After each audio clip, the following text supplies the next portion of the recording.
البدع والأهواء، أهل البدع العقائدية وأهل البدع السياسية.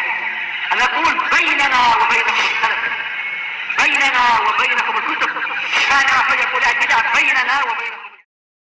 Allah Ta'ala wal ayatu fi hadzal makna katsirah.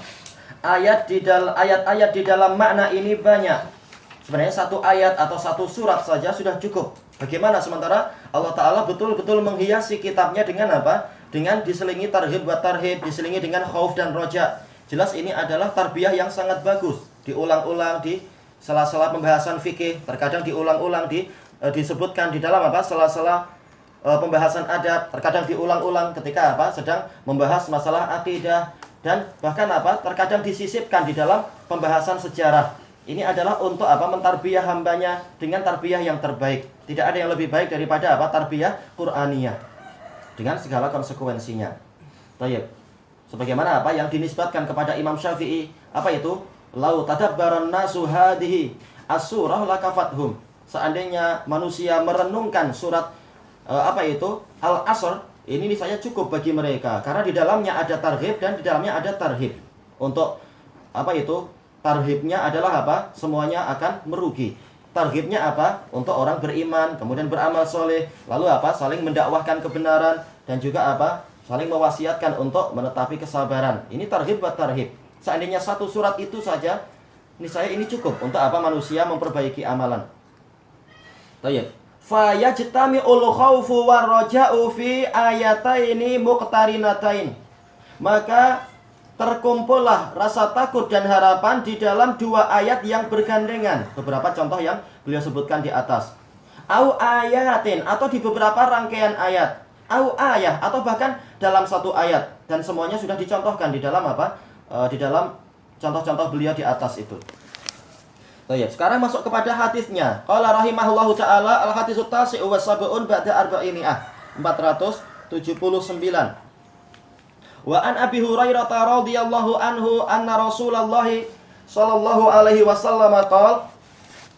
Dari Abi Hurairah radhiyallahu anhu bahwasanya Rasulullah sallallahu alaihi wasallam bersabda, "Lau ya'lamul mu'minu ma 'indallahi minal 'uqubah ma tami'a bi jannatihi ahad." Seandainya seorang mukmin itu tahu apa yang ada di sisi Allah, yaitu berupa hukuman, niscaya tidak ada seorang pun yang berharap masuk surga. Karena apa? Sangat putus asa. Karena apa? Dosa yang sangat banyak, masing-masing dosa walaupun seukuran darah pun ada apa? Ada ancaman hukuman. Na'udzubillah. Walau ya'lamul kafiru ma 'indallahi minar rahmah. Seandainya orang kafir itu tahu rahmat yang ada di sisi Allah, maqanata min jannatihi ahad. Niscaya tidak ada seorang pun yang putus asa dari surga Allah. Tayyib, rawahu Muslim. Ini juga apa? Dalil yang menyatukan antara targhib wa tarhib, antara apa? Al-khauf wa roja, antara apa? At-tama' wal ya'as. Tapi bukan betul-betul ya'as, putus asa, tapi apa itu? Yaitu sampai apa? Tingkat tidak mampu berharap ketika melihat hukuman yang sebanyak itu. Berharap untuk selamat. Tayyib, sekarang kita lihat di sini Rasulullah SAW menggunakan pola mudhari untuk lau. Padahal apa? Di dalam dalil-dalil yang banyak, lau itu seringkali adalah berjumpanya adalah dengan apa? Fi'il madhi. Kenapa sekarang dia menggunakan fi'il mudhari? Dijelaskan oleh Ali Al-Qari rahimahullahu ta'ala, ini menunjukkan bahwasanya manusia itu akan mendapatkan faedah bukan hanya di masa dulu, tapi juga sampai suatu saat nanti, sampai masa-masa yang akan datang. Kalau datang peringatan-peringatan macam ini melewati apa? Ayat-ayat hukuman, maka dia akan apa? Maka dia akan sangat ketakutan sampai-sampai nggak yakin dia masuk surga. Jadi yang namanya tadabbur itu bukan hanya di masa lalu. Sampai sekarang kita juga masih harus sering mentadabbur dan merenungkan dalil-dalil, dan juga di suatu saat di masa yang akan datang. Makanya lau di sini menggunakan apa? Pola mudhari menunjukkan apa? Istimrar, kata Ali Al-Qari. Jadi yang namanya tadabbur, yang namanya merenungkan ayat-ayat, ayat syariah dalam Al-Quran dan Sunnah, dan juga ayat kauniyah, melihat apa? Bahwasanya betul-betul balasan itu sesuai dengan amalan. Berapa banyak orang yang kita lihat dia sengaja durhaka pada orang tua, ternyata habis itu dia dihukum dengan hukuman begini. Atau berapa banyak orang yang sering menipu di pasar-pasar, tahu-tahu suatu saat dia ditipu oleh orang lain dan seterusnya. Berapa banyak orang yang mendolimi orang lemah, tahu-tahu suatu saat dia ditindas oleh orang yang di atas dia dan seterusnya. Kalau orang mau merenungkan seperti ini, maka akan timbullah manfaat yang disebutkan di sini, yaitu apa? Dia tidak berani untuk berharap surga. Agar apa tujuannya? Agar jangan lagi berbuat dosa-dosa, tapi apa? Berusaha menghapus dosa-dosanya, berusaha untuk membersihkan diri dari kotoran-kotoran dan kesalahan. Makanya disebutkan di kalangan salaf itu, ketika dan di kalangan sahabat, tapi Anda tidak membaca sanadnya, disebutkan oleh apa? Ibnul Jauzi di dalam disebutkan oleh Imam Ibnu Qudamah di dalam Mukhtasar Minhajul Qasidin. Anda juga baca yang di Minhajul Qasidinnya, tapi lupa apakah untuk yang itu sempat Anda baca juga, tapi yang di Mukhtasarnya memang Anda baca, yaitu apa? Ketika ada salah seorang tabi'in berdoa, "Ya Allah, jadikanlah saya ini termasuk dari kalangan muqarrabin." Yang lain mengatakan, "Ya Allah, saya nggak berani sampai minta seperti itu, melihat banyaknya dosa saya. Jadikan saya termasuk ashabul yamin." Maka sahabat ini mengatakan, di antara kalian ada orang yang bahkan nggak berani untuk minta surga. Bukan karena dia haram minta surga, tapi karena apa? Dia memandang dan dia tahu hukuman Allah itu sangat banyak. Mayyamal su'ayyu jazabih. Barang siapa mengerjakan satu kesalahan pun dia pasti akan dibalas. Su'an ini adalah apa? Nakira fi siyaqi asyaratu fidul umum. Walaupun apa? Seukuran darah. Dan ini yang dikatakan oleh apa? Abi Bakar As-Siddiq, "Wahai Rasulullah, telah turun ayat yang akan mematahkan tulang belakang kami." Yaitu ayat ini. Kenapa? Dosa sekecil apapun, kesalahan semacam apapun, tetap dia akan ada hukuman. Maka Rasulullah memberitahu bahwasanya apa? Bukankah kalian letih? Bukankah kalian pernah lapar? Bukankah kalian pernah sedih hati? Itu adalah termasuk hukuman-hukuman di dunia, menghapus dosa-dosa. Tidak selalu hukuman itu berupa apa? Berupa azab ini, azab itu. Tapi keletihan yang tidak biasa, kesedihan yang tidak disangka-sangka, ini juga apa? Bagian dari hukuman-hukuman dari kesalahan sehari-hari. Intinya kalau kita sudah tahu masing-masing amalan, masing-masing dosa itu ternyata ada hukumannya, niscaya apa? Niscaya kita akan sangat ketakutan. Saking takutnya sampai-sampai kita nggak yakin kita layak untuk masuk surga, nggak berharap untuk masuk surga sudah. Ini semua bukan hanya apa? Bukan hanya orang yang dosa, bahkan orang-orang yang baik pun seperti itu. Seandainya dia betul-betul tahu apa yang Allah Ta'ala siapkan, hukuman-hukuman terhadap dosa-dosa. Makanya di sini apa? Rasulullah mengatakan ahadun ma tami'a bi jannatihi ahadun. Tidak ada seorang pun yang berharap, walaupun dia nabi yang didekatkan, nabi yang diutus. Apalagi sekedar apa? Sekedar orang-orang soleh yang bukan nabi. Nabi saja sangat apa? Sangat ketakutan yang seperti itu. Walaupun nabi karena kesempurnaan ilmunya tetap apa? Berdoa mohon surga dan seterusnya.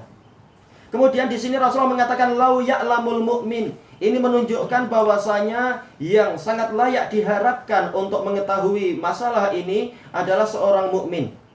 Tapi kenapa yang disebutkan ini mukmin sementara orang kafir juga harusnya seperti itu? Karena orang mukmin dengan dalil-dalil yang banyak dia itu dijamin untuk masuk surga. Dengan dalil yang sangat banyak sekali. Berarti apa? Berarti ketika orang mukmin membaca ayat-ayat dan hadis-hadis, harapannya itu sangat besar untuk masuk surga. Cuma apa? Rasulullah mengingatkan, sebagaimana ini disebutkan oleh apa? Abdurrahman Al-Mubarakfuri di dalam apa? Syarah terhadap Sunan Tirmidzi ketika menyebutkan hadis ini, beliau mengatakan yaitu tujuannya adalah jangan sampai seorang mukmin itu kemudian dia tertipu dengan amalannya, kemudian apa terlalu berharap dengan banyaknya rahmat Allah dan janji Allah untuk orang mukmin. Karena Allah Ta'ala bukan hanya dia itu maha pengampun lagi maha penyayang, tapi dia juga apa sangat pencemburu dan sangat keras hukumannya. Maka apa orang mukmin hendaknya dia sering-sering melihat ayat-ayat yang berisi peringatan dan ancaman juga. Maka kalau dia tahu seperti itu, bukan hanya dia yang tidak mengharapkan surga, bahkan apa? Bahkan orang kafir tidak akan mampu berharap surga. Kemudian bagaimana dia itu sampai tidak mengharapkan surga, sampai hampir putus asa? Sementara bukankah Allah Ta'ala itu juga maha memberikan rahmat? Apakah dia tidak tahu itu? Makanya dijelaskan oleh Al-Munawi di dalam apa? Faidul Qadir, ini tanpa melihat sisi lain. Yaitu seandainya orang mukmin tahu hukuman yang ada di sisi Allah terhadap masing-masing dosa tanpa dia melihat faktor rahmat, niscaya tidak ada seorang pun yang berani berharap surga. Berani untuk mengharapkan surga. Demikian pula sebaliknya sekarang. Walau ya'lamul kafiru ma indallahi minar rahmah. Seandainya orang kafir itu tahu rahmat yang ada di sisi Allah, rahmat yang sangat luas, maksudnya apa? Tanpa melihat faktor azab dan ancaman.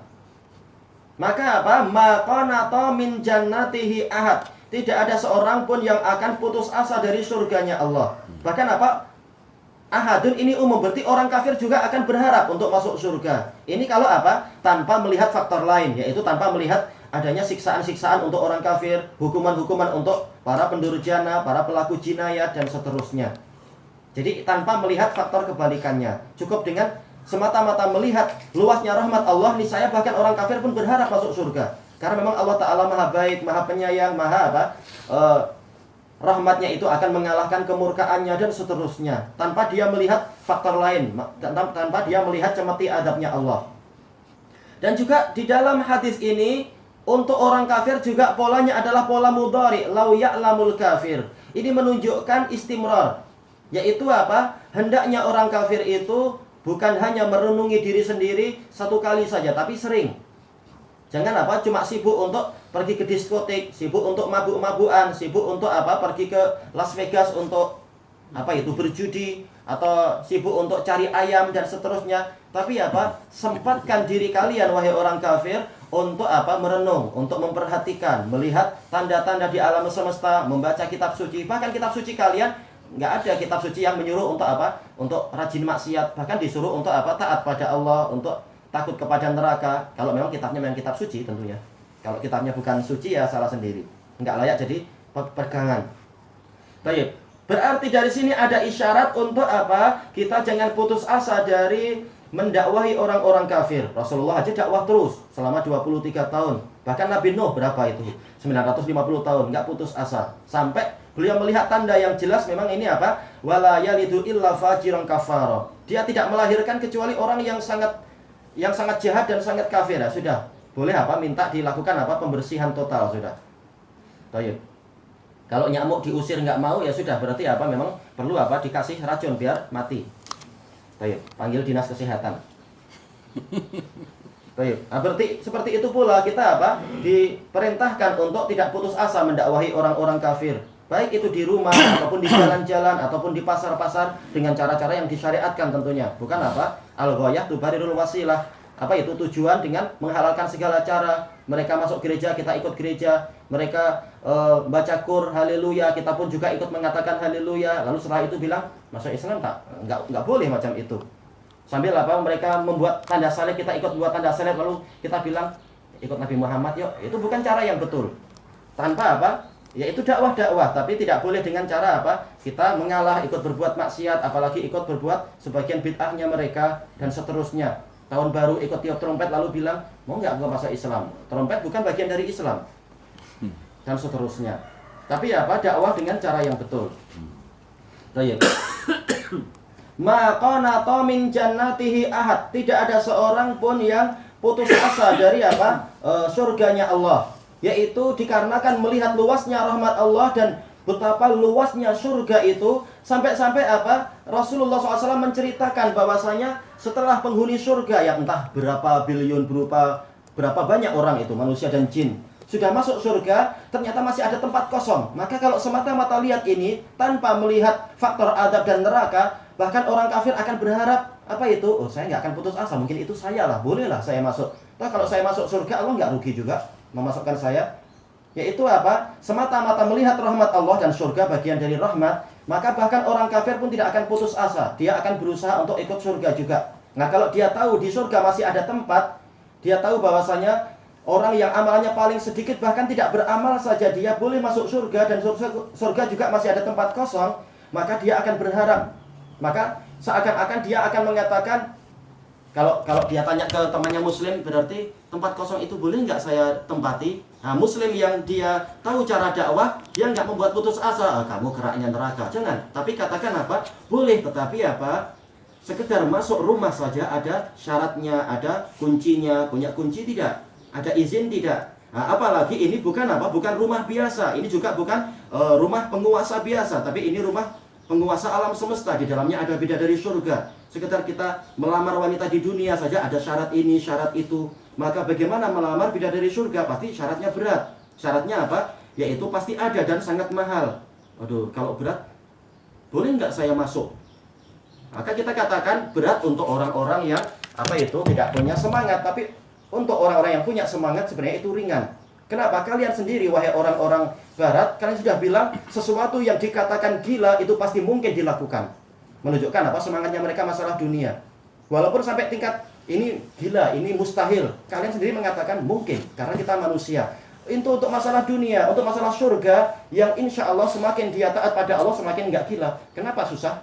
Berarti apa? Oh, berarti mungkin untuk kita kerjakan, mungkin untuk masuk surga. Oh mungkin, syaratnya itu mungkin. Syaratnya apa? Engkau membaca 2 kalimat syahadat. Terus perlu itu nggak? Untuk tobat perlu kartu, untuk beli kartu pengampunan dosa? Nggak perlu itu. Ustadznya nggak akan minta duit kalau ustadznya betul. Nah kita kasih tahu syaratnya begini dan syaratnya itu mudah. Oh ya ternyata lebih mudah ya. Perlu puasa 4 hari, 40 hari tidak. Karena orang Kristen yang taat puasanya 40 hari. Enggak, puasanya cukup 30 hari. Bahkan kalau bulan datang cepat maka apa? 29 hari. Oh ternyata lebih ringan. Sholatnya 50 enggak, karena kalau Yahudi sholatnya 50 yang taat. Enggak, sholatnya cuma 5 kali aja dan nilainya masing-masing sholat adalah 10 kali ya. Kita kasih kabar gembira macam itu. Jadi tempat kosong di surga itu bukan hanya untuk orang yang lebih dulu masuk Islam. Engkau juga boleh, jangan khawatir. Dan seterusnya. Jadi dengan melihat faktor ini, bahkan orang kafir pun dia punya harapan untuk masuk surga. Nah, ini kesempatan untuk apa? Untuk kita dakwahi dia dan seterusnya. Bukan dibalik. Bukan seperti apa pemahaman orang-orang jahat. Oh sejahat apapun kita, surga masih ada tempat kosong. Allah nggak rugi masukkan kita. Berarti apa? Nggak apa dosa. Allah Ta'ala baik. Bukan itu cara memahaminya. Tayyib ilahuna wallahu a'lam.